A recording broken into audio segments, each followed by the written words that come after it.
My name is Waqar Memon. I'm a support engineer at Redbird Flight Simulations, and I've been doing most of the testing with the challenge software over here at Redbird. Guess what? I'm not a pilot. And this thing made me into a half pilot. Well, flying the precision landing scenario, what I learned the most was if you listen and do exactly what the voiceover is telling you, you can get through this and get a very high score.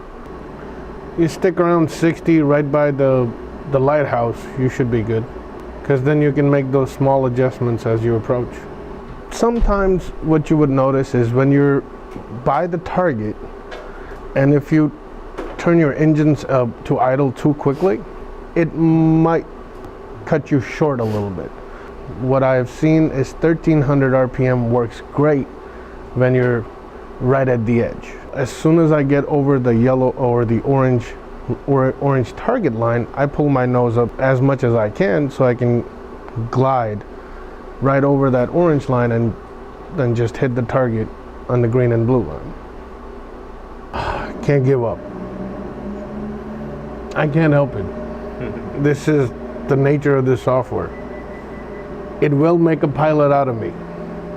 With steep turns, at first I did not understand how it was going to work because I'm not a pilot. So I was always messing up my altitude. What I learned, if you keep your eyes on the horizon and keep it exactly where the arrow comes up, you can orient yourself while you're moving, and it helps you keep a steady pace in that turn. You should always set your heading indicator to the east. This way, you always know when it's time to cut your turn off. Sometimes the horizon can get confusing. If you're looking at the cowling, stick with the cowling. Don't go from the dash to the cowling to the dash. That's just going to confuse you. I know they tell you not to look at the attitude indicator as much, but peeking at it from time to time does help you keep coordinated. And the biggest thing, and again, a key in this, is repetition. You do it over and over again, you will get it right.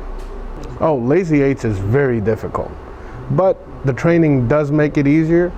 When you're training it, it doesn't seem like it's going to be that hard, but once you remove those gates, you have no idea where you're going.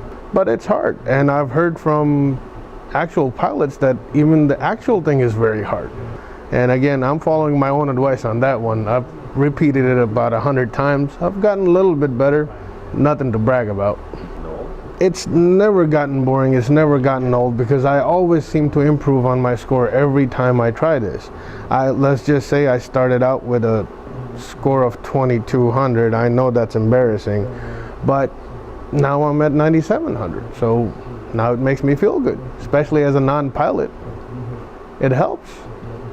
Now I can say I need a pilot's license.